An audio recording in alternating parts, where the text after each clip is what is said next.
I'm Julia Nalivaiko and I was born in the USSR. When I was 6 years old, the Soviet Union collapsed. At age 12, I moved to the other side of the world.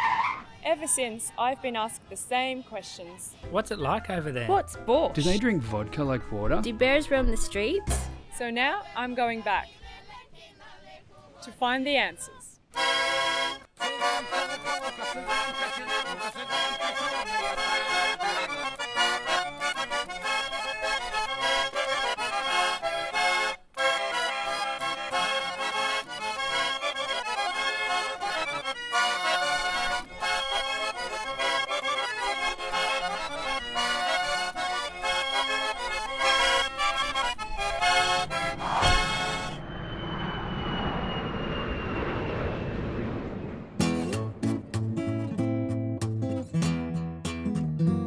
I've arrived in the port city of Kherson in South Ukraine, located on the river Dnipro. This working-class town is home to major shipbuilding industry and a pleasant waterfront that's perfect for ferreting around. Just off the foreshore is Kherson's major hotel, Fregat. Back in the 80s, it was built as an exciting tourist complex and became a popular spot for locals. So I'll stop in for a beer at this Kherson institution, but its once lively courtyard now resembles a ghost town. The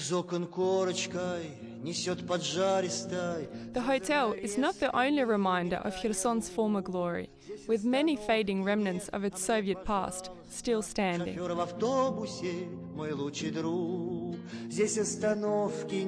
These are leftovers from a more prosperous era, which began in the 1920s under the leadership of then Premier Joseph Stalin.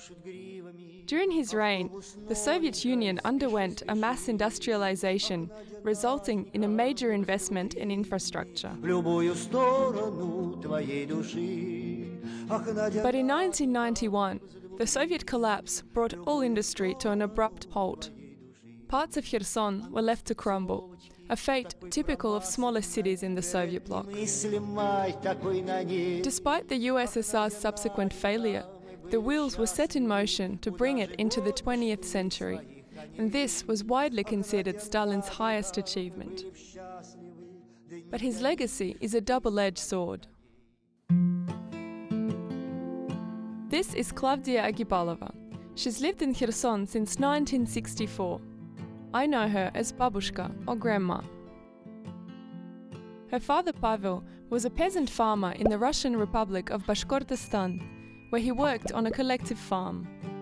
With Stalin's introduction of collectivism in the 1920s, small-scale farms were united and supplied with the latest technology, with proceeds going to the state. He met his wife Agrafena, and they had 14 children, 7 boys and 7 girls. 15-я беременность закончилась неблагополучно, по поводу чего ее отправили в районный центр, куда ее повез отец. Транспорт, лошадь собственная, которую он взял уже будучи в колхозе. Через 3 дня вернулся, и его сразу арестовали. Арестовали как врага народа. Больше мы отца никогда не видели. As the family of a state enemy, they were oppressed and persecuted, so they fled to Central Asia to stay with my grandmother's aunt. Добирались очень долго, почти в течение месяца. 20 июня мы прибыли в Среднюю Азию и через 2 дня объявили начало войны. On the 22nd of June 1941, Hitler invaded the USSR with 3 million troops. Stalin fought back, deploying all Soviet resources in defense. И сразу, буквально в течение недели, все старшие сыновья и одна из дочерей были объявлены в набор на фронт. Вот. И забрали сразу 6 человек. Ни один не вернулся живым. The family was reduced to all girls and just 1 man. But at age 17, he too was drafted into the army and never returned. Вот так мы потеряли всех мужчин. После того, как отец пропал, кто-то что-нибудь про него слышал? Ничего мы не знали вплоть до 1968 года. Меня пригласили в КГБ, где мне сказали, что отец был, как они выразились, с очень тяжелой биографией. Вот. Его, значит, обвинили, что он украл лошадь. В 1941 году они все были расстреляны.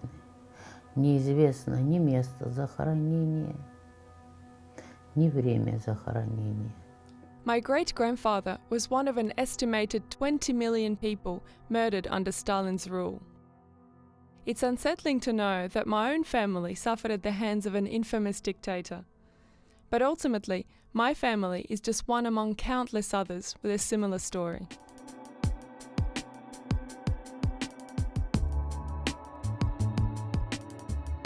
It's time for some fresh air, so we set out on the river Dnipro to visit my grandma's dacha, or summer home.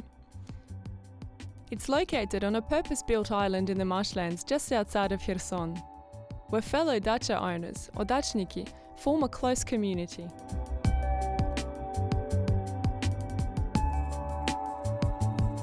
The owners built the dachas with their own hands. With the whole neighbourhood pitching in, working on one house at a time, it was a truly collective effort. Many of the original owners are still here and remember me from my last visit over 20 years ago. The dacha is a place of peace and quiet, away from city life. So it's important to shake off the urban stresses and ease into the dacha flow.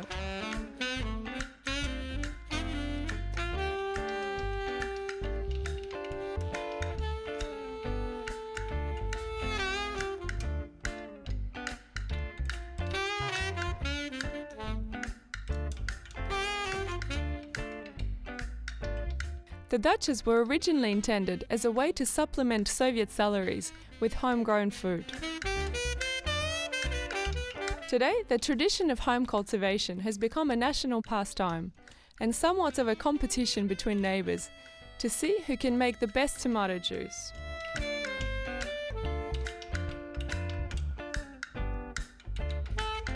At lunchtime, the neighbours gather for Grandma's famous pilaf, and we toast to my long overdue visit. Это настолько было долгожданно, все побережье знало, все ждали. Чтоб еще не раз приехала. Да. Приезжала часто. Чтобы была возможность. After lunch, long-time dacha neighbour Tolik takes me on a tour of the canals. It's a relaxing cruise which allows me a glimpse into the lives of the friendly locals.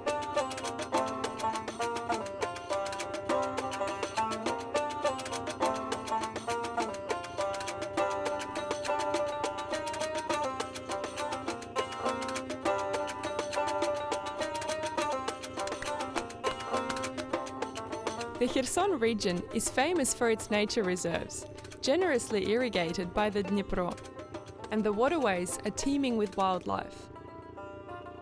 On the way back, Tolik decides to take a shortcut.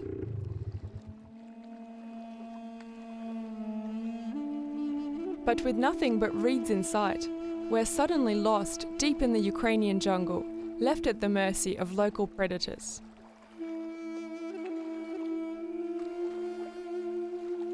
After some serious bushwhacking, Tolik steers us clear of danger, and it's smooth sailing all the way home.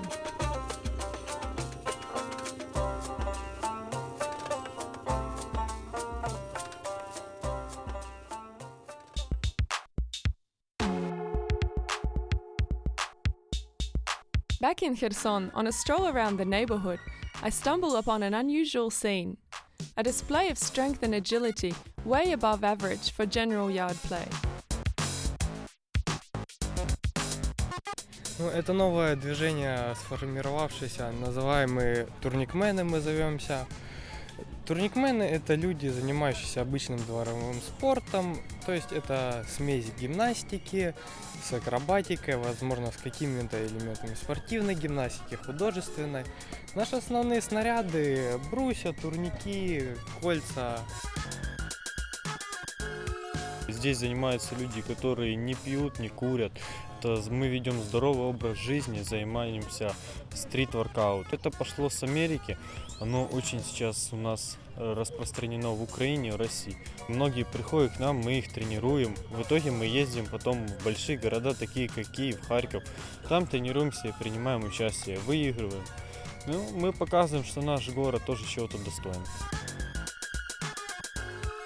In one of Ukraine's poorest cities, the Turnikmen hope to inspire others to do their best, regardless of their means. Мы хотим доказать, что человек может не только с тем, что он приходит там в зал, платит большие деньги. У нас же это наоборот, мы все приходим и каждый друг другу помогает. На обычной перекладине на турнике, без тренеров, без профессиональных тренажеров, на обычных улицах со своими ровесниками. Нет преград, границ и каких-то законов гравитации. Мы стараемся это все преодолевать ради нашего же интереса. У нас даже есть девушки, которые занимаются этим. Им интересно это, они хотят тоже связать свою жизнь со спортом, не быть как остальные девушки тоже. Украина вообще на первом месте по тому, что детскому алкоголизму. Мы это исправляем. The alcoholism epidemic is a major issue facing the Soviet bloc. My own grandfather, who passed away when I was young, succumbed to this common affliction.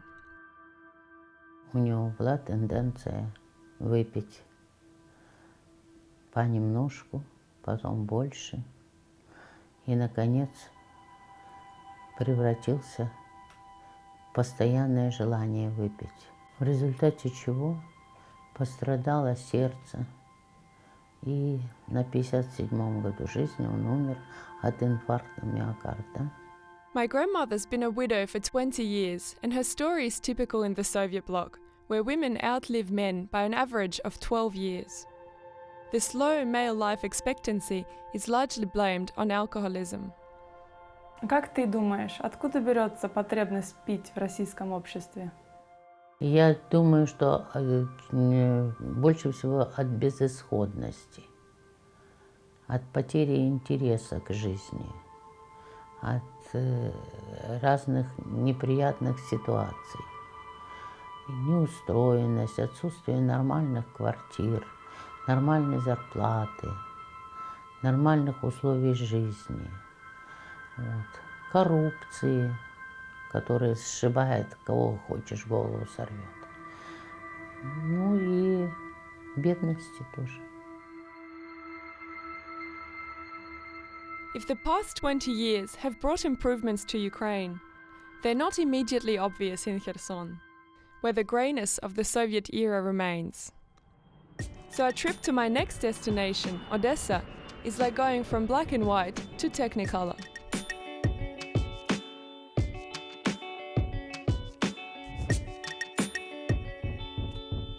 Located just 250 kilometers from Kherson on the beautiful Black Sea coastline, Odessa is Ukraine's tourist playground.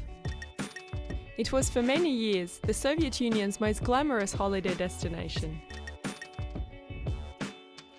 For centuries, Odessa has been Ukraine's major port, so it's always been welcoming of foreigners. To this day, its laid-back lifestyle is a drawcard for international students.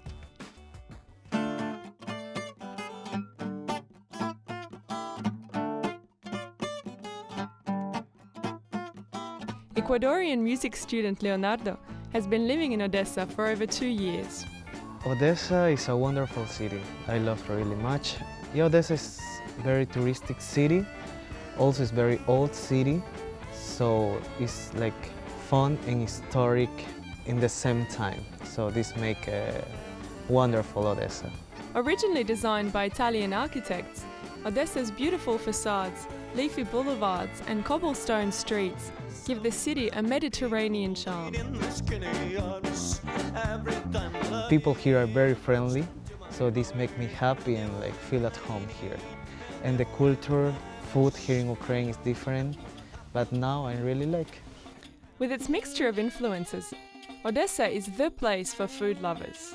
It is home to the largest open-air farmers' markets in Ukraine, the Primorsky market. Here, under a roof the size of a football field, you can find just about anything. Fruit and vegetables, fresh, dried and pickled, stretch endlessly into the distance. Several aisles are dedicated to seafood, be it fresh, dried or salted.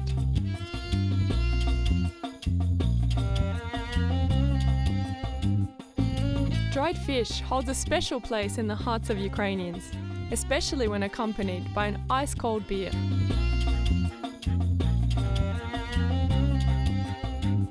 Odessa's cultural diversity is obvious here, with a strong influence from the Caucasus.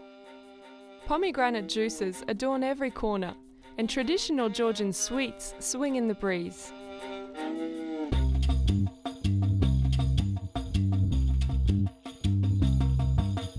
Having tasted almost everything, I'm feeling overwhelmed by choice, so it's time to simplify. Odessa in one word. Fun. And what's fun about Odessa? Summer. Beach here are wonderful.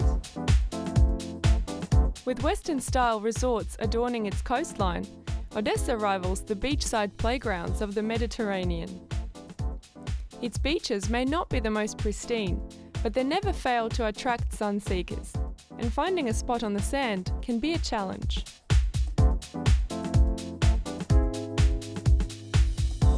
By day, this entertainment precinct is a place to unwind, but the preparations are underway for the night ahead in the city's favourite clubbing district, Arcadia. People dance on the street, a lot of bars, karaoke. You have everything what you want in only one place in Odessa. Bask in city lights, staring into each other's eyes. You will run along the edge. I'll show you what it's like. Arcadia by night is best taken with a flaming dose of sambuca and a good pinch of salt. Bask in city lights, staring into each other's eyes. After a few more cocktails, my judgment is sufficiently impaired to agree to this. Lucky for the patrons, I still have enough wits about me to leave the singing to the experts.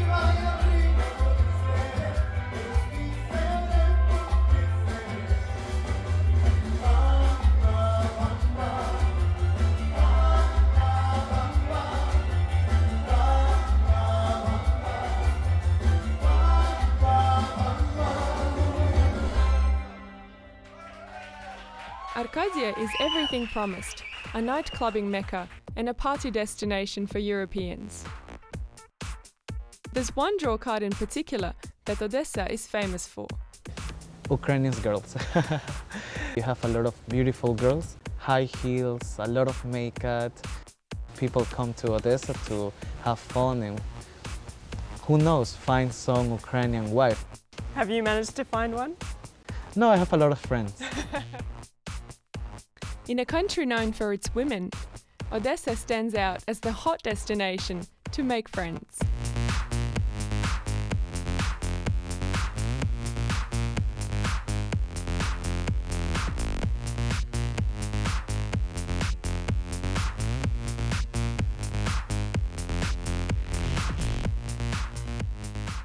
But there's a shadier side to this party town. Prostitution, sex trafficking, corruption and organised crime are all a reality of this city.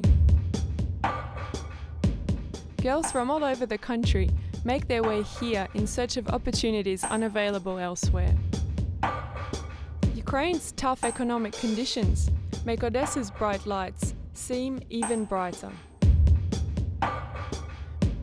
Whether through foreign marriage or the sex industry, the majority of these women are seeking an escape route, an alternate solution to a difficult existence.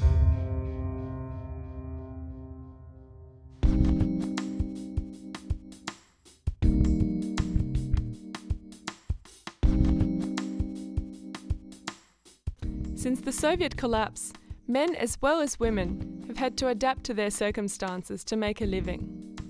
In the case of biochemist Mikhail, this meant trading the lab for the salon, where the closest he comes to chemicals is a bottle of hair dye.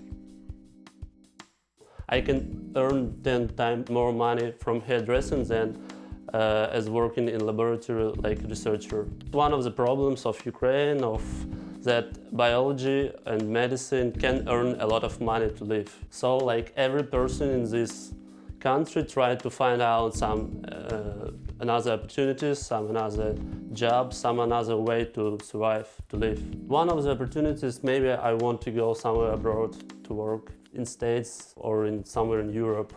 If Mikhail were to leave Ukraine, he would be among millions of skilled workers to emigrate from the Soviet bloc over the past 2 decades. My own family was among the first wave of scientific brain drain following the Soviet collapse. We don't have any investment in research at all. And this hasn't changed in the last 20 years? Since Soviet Union collapsed. I guess it's impossible that our government will invest more money in science here in Ukraine. Maybe in 100, 200 years something will change, but for now and for my future and the future of my children, I don't see any progress. Science is just one of many underfunded fields with few opportunities in Ukraine, leading people like Mikhail to seek a new life abroad. But for now, his client is happy, and we head out to Primorsky Boulevard, a pedestrian stretch along Odessa's waterfront, where the city lets its hair down.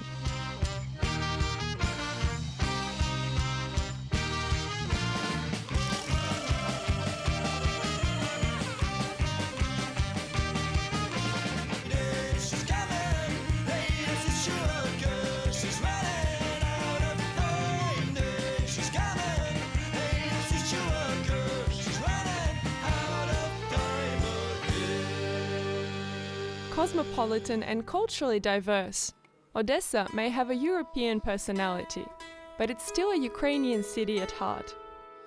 And to hear the most traditional of Ukrainian sounds, I pay a visit to acclaimed instrumentalist Georgy Matveyev, who serenades me with the bandura.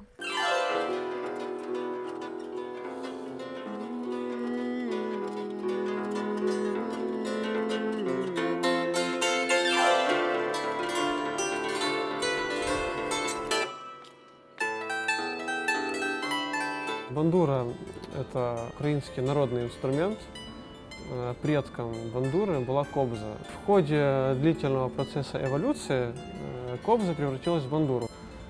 Кобза осталась, на ней играют, на ней выступают. Это неотъемлемая часть культуры украинского народа и вообще музыкальной культуры в целом. Очень широко распространен жанр вокал и бандура, то есть это неотъемлемые части, собственно, с этого все начиналось. Раньше на бандуре и на кобзе пели кобзари слепые.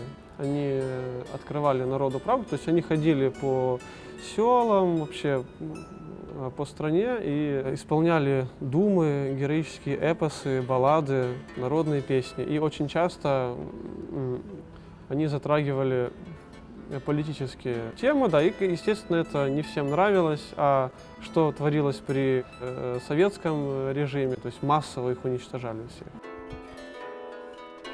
Seen as a threat to the Soviet ideology, the Kobzars became severely persecuted by the communist regime. Luckily, the musical tradition survived, and the bandura plays on. As night falls in Odessa, Georgy invites me to a gig with his band, an atypical jazz quintet in which the bandura takes center stage. История инструмента, я ее исключительно и бесконечно уважаю, ценю, это часть нашей культуры. Но я в бандуре вижу исключительно просто инструмент, и несмотря на его прошлое и традиции, я вижу в первую очередь в этом инструменте средство выражения своих, так сказать, творческих взглядов.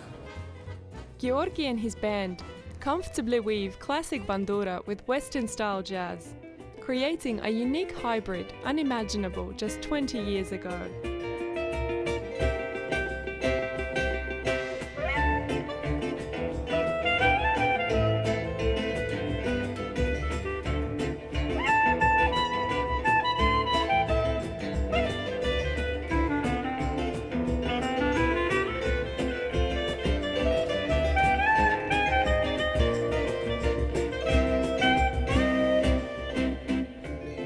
Like Georgi's music, Odessa's charm comes from its mixture of influences.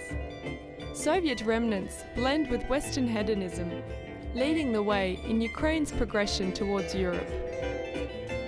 The city comes alive at night. The streets aglow, the air filled with possibility. Odessa's enchanting sights and sounds deserve a round of applause.